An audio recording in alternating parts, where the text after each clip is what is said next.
কিছু কিছু মানুষের হাতে একই রকম দুটো বিবাহ রেখা দেখা যায়।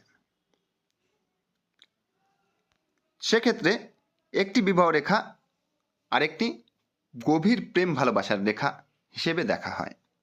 অর্থাৎ এই প্রেম কিন্তু কিছু কিছু সময় বিবাহের পরেও সম্পর্ক ধরে রাখতে পারে, হয়তো সেটা গোপনে, কিন্তু সম্পর্ক থাকার একটা সম্ভাবনা থেকেই যায় যদি একই রকম শক্তিশালী দুটো বিবাহ রেখা থাকে।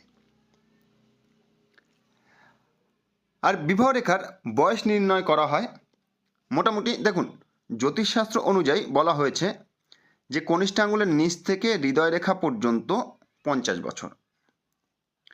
যদি এর মাঝামাঝি অবস্থায় বিবাহ রেখা থাকে তাহলে ধরে নিতে হবে যে এনার 25 বছরে বিবাহ হবে। সামান্য একটু নিচে থাকলে